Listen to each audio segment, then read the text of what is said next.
Hey guys, I want to make a quick video to show you some other ways, other things you can do while you're finishing your pots.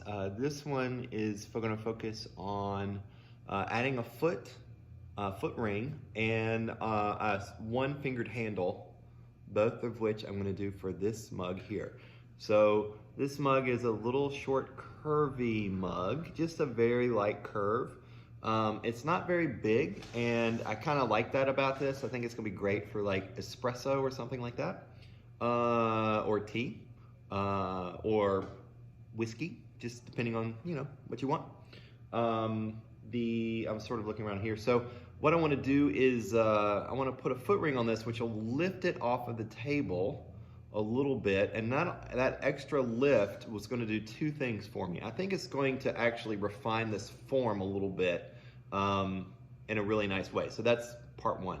The other thing that's going to be helpful about that is the bottom of this, the bottom of any mug that you have, wherever it touches the ground, that part cannot be glazed. Now, that sounds a little bit strange because I know if you buy stuff at like a store, they have glaze all over it. They've got a special way to do that, which I'm not doing. And also I do say I love the raw clay too, so I don't think it's actually bad to have the bottom not glazed. But if you want more glaze on the bottom, if you put a foot ring on it or some kind of foot, then only the part that's touching the ground will not be glazed. So anyways, just something to think about if you want the color to go all the way around, the glaze to go all the way around. So to do that, I've got this, I was showing this in another video earlier, and I was talking about refining the lip. So I've gone ahead and added some clay around so that this is pretty close to even all the way around. After that dries, I'll be able to shave it a little bit. I'm gonna flip it upside down to put a foot ring on it. So I've got this little piece of paper towel, and it's not much, but it's gonna cushion it just a little bit since I'm gonna have to set it down this way. So if you have a little something you can use as a cushion, that's helpful. Not absolutely necessary, just helpful. So now I want to determine where I want the foot ring to go. So I'm just gonna kind of draw a basic circle with just very lightly, just gonna scratch one in with my nail. If I decide I don't like it, I can just erase it with my finger, or with my tool. So if you don't, you can try, don't feel bad about trying it because you can always get rid of that mark if you don't like it. But I'm just trying to get a sense of exactly where I want it. So I'm gonna want it to be kind of inside a bit. Now you don't have to do it inside, you could do it on the outside, you can do it anywhere you want, but I'm gonna do it kind of there-ish. So I don't know if you can kind of see that mark, but okay. So I want to look at that mark and see if it looks centered. It looks like it's maybe not, it's not quite so centered over there. So I'm gonna make a quick adjustment. Okay, it's just for my own guidelines. Now, adding this is just like adding a coil to anything else. Remember, this is now hard leather hard. Actually, the bottom of this is somewhere between hard leather hard and soft leather hard. It's a little bit pushy, but I would recommend adding the foot more at the hard leather hard stage because you don't want to push the bottom in more when you do this. I think you're trying to do it in a way that kind of keeps it even. I actually didn't, I knew I was going to add a foot ring to this, so I left this flat across the top, or across the bottom, instead of pushing it up, which I've been encouraging you to do. It doesn't really matter if you've already pushed it in, you can still add a foot to it, won't make any difference. So, all right, so I'm gonna now just scratch against that line. And I suspect you know what's coming at this point, right? So I'm gonna use my brush that I happen to have here. You could use your finger if you don't have a brush, or your popsicle stick. And I'm just gonna put a little slip into that space. And I've gone ahead and rolled out a coil. And I rolled out a much thinner coil than I was using when I was making the pot, because I don't want this to be very big. So I just need it to come off of the ground a little bit, not a whole lot. But you can make it as big or as small as you want.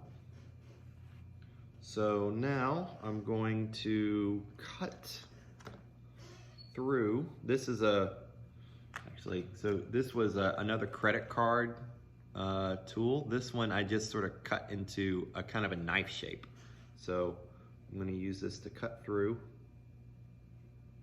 the two parts of the coil that are extra.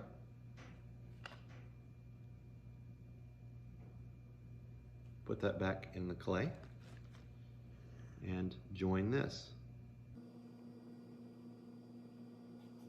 And then just like before, I just want to push it down into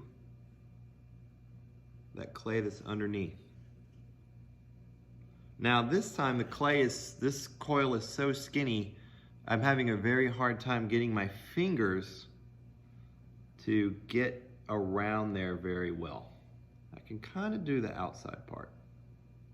I'm not sure my fingers are going to be small enough to get on the inside.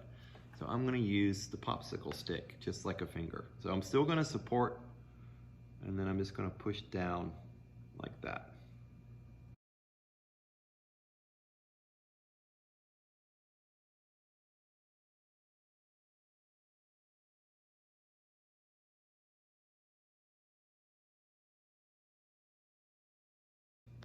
And now it's really just a question of refining this however you want. So I can actually use the popsicle stick, which has a little bit of curve on it right there, to kind of scrape through that space. And that'll give it a nice shape. I can pinch this coil taller if I want to. Probably not pinch it too much actually, because I kind of like the thickness of this. It's not very, very thick. It's actually probably pretty close to the thickness of the walls already. Okay, so I'll show you kind of what it looks like right now. So there it is, and you can see I got a little bit of cleaning up to do, and I could probably work a little to get this a little bit more round. It's not 100% flat across the top. Actually, I'm not going to worry about that because I'm going to use, now that it's soft, I'm going to use the table to create a flat spot. So I'm just going to kind of get it where I think it's level. Get a good look at it like this. And then I'm going to lightly push down and give a little tap. And that will set the flat spot of the foot. And so that's really, now it's just refining from there. So that's really all I'm going to do for now. I'm going to leave that part the way it is because I want to show you the handle. So the handle, to make the handle, I'm going to use this piece, this coil of clay. You can actually see it's about, for me, it's about 2/3 of my finger. I've measured in the past the distance between the joints, and my fingers happen to be about 1 inch. This is about a 2-inch chunk of clay. What I'm going to do is, here's another one that I've already made. So what I'm looking to do is to make a smaller handle like this. Now, the handles I made before, I started by rolling out a carrot shape, and then I flattened it. This one, you notice, is wide where both sides attach. So to make that handle, instead of using a carrot shape, I'm just using a cylinder. And then a lot of this is the same. Before I start, I want to get those wide ends. So I'm just holding this with my hands like this with a little bit exposed at the top. I'm going to make those kind of nail head wide parts just by tapping it with my finger. This is going to make that clay look teeny tiny because it's going to kind of shrink as I'm doing it, but that's okay. So don't worry too much about that. Just make sure you're starting to get a little bit of flange where it flares up like that and it flares out like that. Preferably a little bit on the sides as well, okay? So now I'm going to do very similar to what I did before. I'm going to start by, with both hands, I'm going to just do a light pinch just below the flange because I don't want to mess that up. And I'm going to start to squeeze this out. I'll come the other way, flip it over and just do it again. When you do this, sometimes there's a tendency to make this go wide, and I want it to go down. So I'm really making a concerted effort to push in while I'm squeezing so that it goes down.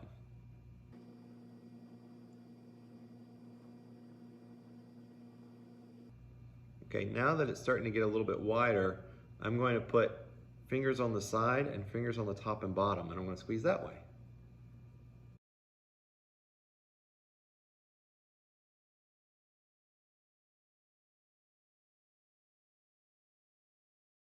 That's all I'm doing. You can see it now, it's starting to get kind of wide, skinny. Okay, I'll just do this a little bit more.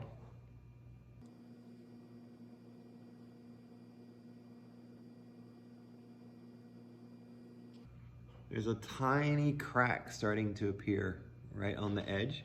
I'm gonna add a little water.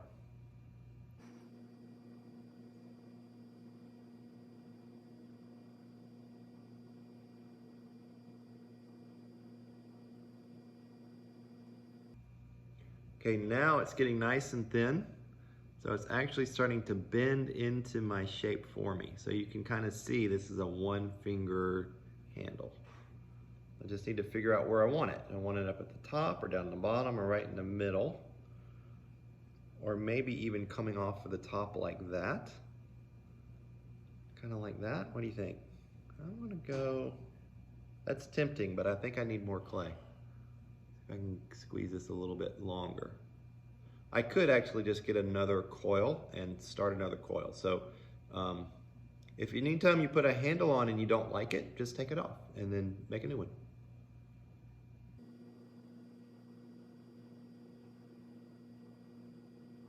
All right, that's probably about as far as I can go. Now let's see what it looks like. Okay, actually I think that it's gonna be pretty fun. It looks like it's maybe right at the top there. So I'm gonna set this like this. See how it already wants to bend? I'm just gonna leave it in its bend. Once it starts to bend, you don't wanna bend it back and bend it because it'll start to crack open. So it'll lose its compression. So now I'll make some marks where I want it to attach. Make a bigger mark where I think it attaches at the bottom. That way I can move it around and then I can smooth out the lines that I don't use.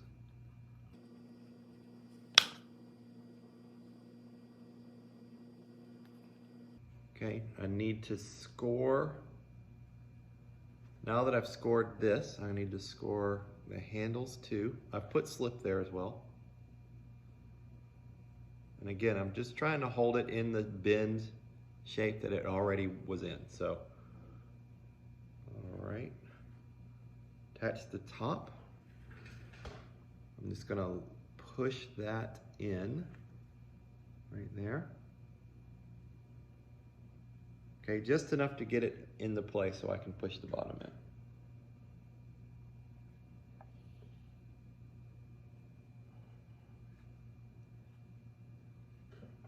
Okay, now that I've got it a little bit attached, it's drooping a little bit. I can fix that in a minute. First, I'm gonna turn it this way, and then I'm gonna continue to push those parts in. This is kind of a tricky handle to make, but it can be very satisfying. Okay, there is a tiny, tiny bit of cracking right there again. Not a problem. I'm gonna go ahead and smooth that out again. It's probably gonna show up again. I'm just gonna, every time it shows up, I'm just gonna smooth it right back out. When you do this, you wanna push a little tiny bit into those cracks so that you're compressing the clay back together. Okay. So now I got my handle on. You can see gravity makes it want to go down. I'm actually going to use that. So I'm going to take my finger and push under here, hold here, and I'm going to push up.